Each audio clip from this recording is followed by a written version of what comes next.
What's up, guys? Welcome to episode 3 of the Coronet build.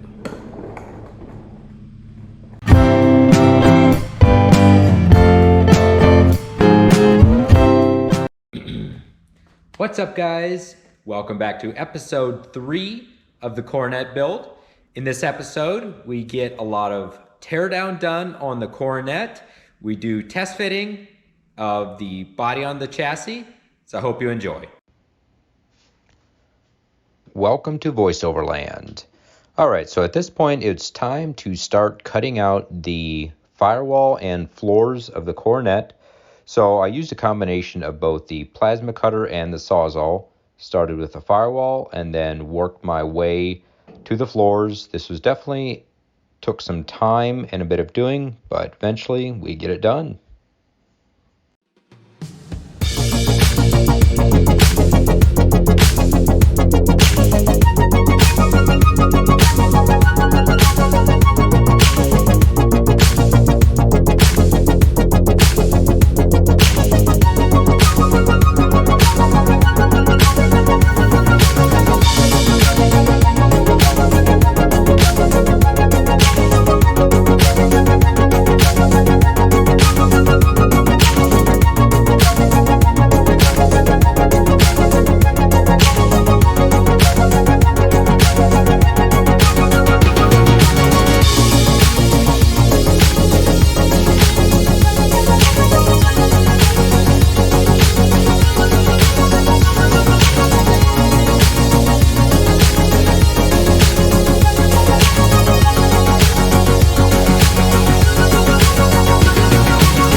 All right, now that we have the firewall and floors cut out of the Coronet, it is time to roll it in the garage and get the body lifted off the frame.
All right, now that we have the firewall and floors cut out on the Coronet, it is time to pull it in and start test fitting it on the Crown Vic chassis.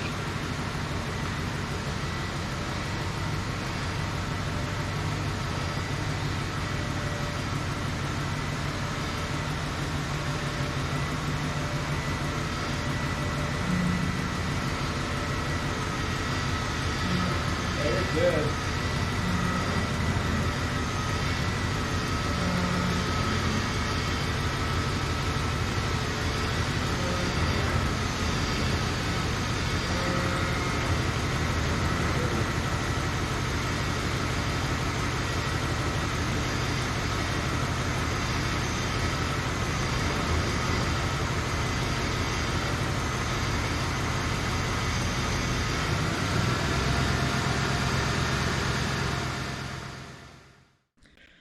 All right, so I spent about 8.5 hours working on this thing yesterday afternoon.